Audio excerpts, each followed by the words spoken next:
Hey everyone, Brian here from Vintage Classic Specialist. Happy Wednesday to everyone. It is time for another episode of Day in the Life of Vintage Classic Specialist. Our daily restoration show here from our little VW restoration shop in Orange, California. So why don't we hop in and see what happened here today. Just briefly, Rafa worked on the 74 Beetle and I worked on the 66 and the 64 and body work and upholstery going on this car and the Krusty Karmann Ghia. Anyway, so let's go ahead and jump in here and see what happened today. So Rafa worked a bit on the doors today, and as you can see, the door seals are on. And every time we install door seals, I always remind you guys that we only use Brazilian door seals because they're nice and spongy and they're cheaper and they actually allow the door to close. The German ones, I don't know why, but the German ones are made so stiff that it becomes very problematic to close the doors. So if you're going to buy door seals for your Beetle, make sure you're getting Brazilian ones. Don't bother with the German ones. Usually German parts are superior, but in this case, they're not. So there you go. Save some money and get some door seals that work. So those went on, and likewise, he restored and installed the check rods and their little pins and clips there and seals, all that good stuff. So listen to this though. I just love the sound of a finely tuned Volkswagen door with the seal and everything on it. It's such a satisfying sound when they close. It's just solid. Listen again here. Nice. Yeah. So anyway, yeah, those went on both doors, the seals, the check rods, etc. And let's see. He also restored the hard brake lines, which are these ones that you see right here that run kind of from the trunk compartment through the body down here, and then there's another set, and then they connect to the master cylinder down there, of course. And we don't have the master cylinder yet. I believe on this car we're gonna do a set of disc brakes on the front, and so we'll probably go ahead and upgrade the master cylinder. These later cars did, of course, already come with a dual circuit master cylinder, but we'll go ahead and upgrade it anyway to a larger bore one, which will give a little bit more braking power and better pedal feel and so on. But anyway, yeah, that part's done. The other big-ish thing today on this one was starting to restore some headlight buckets. Actually, I think they're done. They just need to be reassembled. So I think this car had been in an accident at some point, and I don't remember which, but one of these fenders I think might have been replaced. But anyway, the two headlight buckets didn't match, and they were both in pretty poor condition. So we found a set of nice original ones. Eddie at Eddie and Dave's Garage had them, so we went ahead and picked those up. And then Rafa went ahead and pulled them all apart, cleaned them, painted them, etc. So I guess when he comes back on, there's some more parts over there for him. So when he comes back on Monday, go ahead and put those together, and then we can put the headlights on, which is pretty exciting because they are going to look freaking awesome. Because like the other molding and stuff on this car, the headlight rims themselves, we had powder coated black also, which is how this car came, this special edition Love Bug 1974. So yeah, we're very excited to see this thing with the headlights and the black trim rings on them. It's going to look amazing. So super excited. So maybe we'll see. Yeah, maybe Monday when I show this car, it'll have the headlights on it. And so stay tuned. So that is mainly what Rafa did on this car today. He did also work on the Krusty Karmann Ghia a little bit, and I'll just use this car as an example. But we test fitted the rear window a couple times because again, it's a Karmann Ghia, not a Beetle, but pretty much from about here to here on the rear deck, we replaced it. And so the concern was that if you're off a little bit one way or another, you wouldn't necessarily be able to tell looking at it. But then when you go to put the back window in, you could run into problems if you were off a little bit. And so that's why it's a good idea, if you're replacing a lot of sheet metal around windows, to go ahead and try the window for fitment before you paint the car. Because trust me, making modifications to the body or whatever, finding out the window doesn't fit when it's painted is not something you want to do. So we actually tried it, and it was a bit too tight. It was, again, this is the Krusty Karmann Ghia I'm talking about, not a Beetle, but just for sake of demonstration. Yeah, this side wasn't going in all the way. So even when we pulled the seal all the way around, it was sitting, like 1/8 of an inch high. The gasket or the seal wasn't really coming down flush with the body like this. It was sitting up on the one side, kind of in this area here.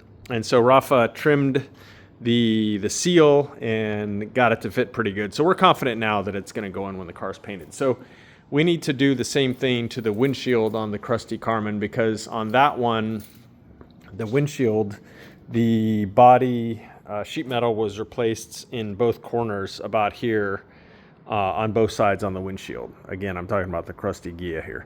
And so, yeah, we'll go ahead and test fit the windshield on there too to make sure that it's going to go in, because again, that's the kind of thing we want to know before we paint it. So, yeah. Anyway, so that's what happened on the Krusty Ghia. So, yeah, Rafa was working on that for a couple hours today. So, a few hours on this one, a couple hours on the Krusty Ghia, and that was his day. So, what about my day? Let's see what I did here. So did a few things here, one of which is a gigantic pain in the butt, is to put in the new hoses, which you can see running down in there. So this is one of those things, and I don't know a lot of things, but this is one of those things that's actually a pretty poor design, in my opinion, on Volkswagens. And that is that this paper hose for the defrosters runs way down inside there. And unless you have like child arms or you have an extra joint or two in your arm, it's really hard to get your hand all the way down in there. And a couple things. One is that the old paper hoses were still kind of stuck on the tube that comes up out of the, so there's a tube that comes up out of the heater channel. So this is all like way down in here. So there's a tube that comes up, I don't know, a couple inches out of the heater channel way down in here that the paper hose then slides onto. And you pretty much can't really get your hand down in there. I had the hood off and everything, and the hinges are out of the way, but it's still a very tight space and really, really hard to get down in there. And the old paper hoses were like stuck on the metal pipes, and so we have like a tool that we get down in there and try and like get them off of it, and it's just it's an enormous pain in the ass. And then on that side, that metal tube way down in there was somehow, I don't know how somebody even did this, but it was bent, so it wasn't really circular. It was kind of out of shape. So just an enormous pain in the butt to get these two tubes on here. Again, the ones that go down into there. And then starting around this time, 66, when they added the center defroster there, it gets a, I don't know if you'll be able to really see it, but there's right there's a Y-shaped piece. And so the hose that goes down to the heater channel goes into the Y-shaped piece, and then from the Y-shaped piece you go, one of them goes up here, runs along under there, and then to the center defroster. So there's that set up on both sides. And then the other one just runs up here to the outer defrosters, which are, of course, all that older VWs have. So it's kind of funny if you've driven an older VW, like 65 and down, that only has the outer defrosters. You can turn the heater on and, you know, the defrosters, but pretty much it would defrost like an area of the corner of the window like this. So you end up driving with, it's kind of funny to think about. It's been a while since I've done this, but yeah, you end up driving like with your head kind of like way over here, trying to see out of this little corner that's actually getting defrosted.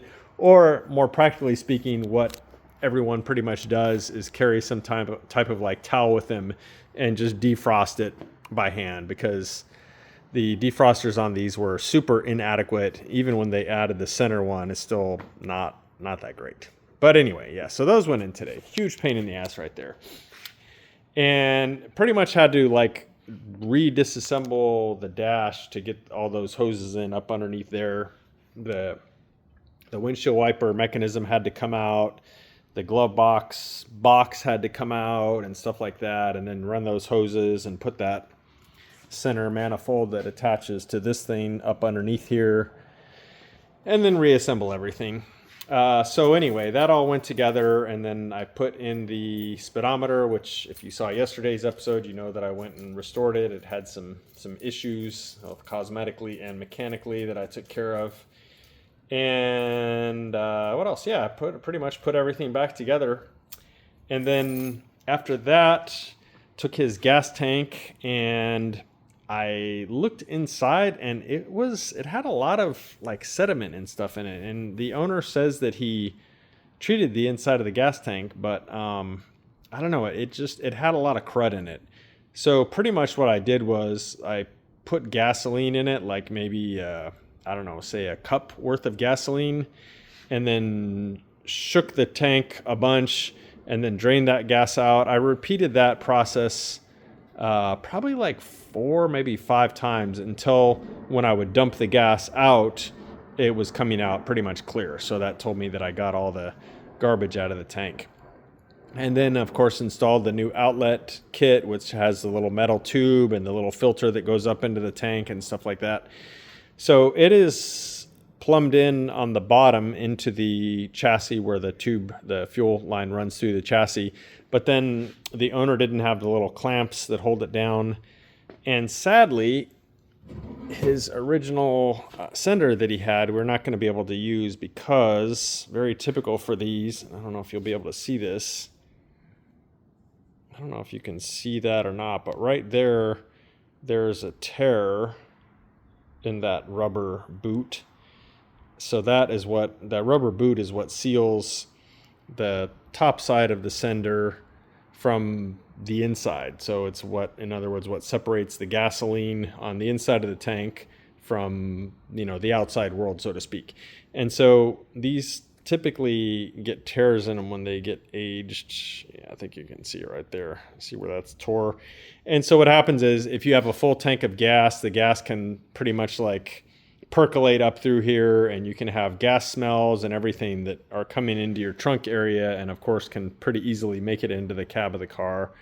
So if that boot's tore, just replace these. Otherwise, you're going to be smelling gas and having gas sloshing around through them. I don't know of anyone that makes a replacement for this little boot, so you pretty much just replace the whole thing and that's it. But we should be able to still use his very cool and original cap for it, at least. So once that's on, you won't know that it's not an original fuel sender, because this is cool looking. Anyway, so that stuff should be here tomorrow, so I can finish the tank installation. And then I think the front of this car then is pretty much done. He does have a retro sound radio on order, which is on back order. So hopefully that'll be in pretty soon. We can go ahead and wire it in for him if he wants. So after that, I turned my attention to this guy here. And let's see what I did on this one. I installed his wiper assembly, which I had previously taken all apart and cleaned and so on. So installed that, and we had previously pulled his ashtray, so I went and sandblasted and restored that and installed it. So looking really nice up in there. And what else? Yeah, I think that's mainly what I did on here, is install the wiper assembly, wire it in, and then restore and install the ashtray. Oh, I know, just one other tiny thing that I did was reinstall his dome light, which of course we had pulled out when Santiago, our upholstery guy, went and fixed this headliner. I don't know if I showed you guys this headliner. I think I did, but we'll just look at it again just in case. But yeah, it had a bunch of wrinkles in various areas, like here and kind of in here. and this front corners on both sides kind of in there had these like wrinkles that shouldn't be there. So he went and fixed all that, and it looks amazing now. So saved the customer some money versus putting in a whole new headliner, and it looks great. So anyway, guys, that is pretty much what happened around here today. So appreciate you guys all watching. Thank you very much, and we'll see you again tomorrow. Bye.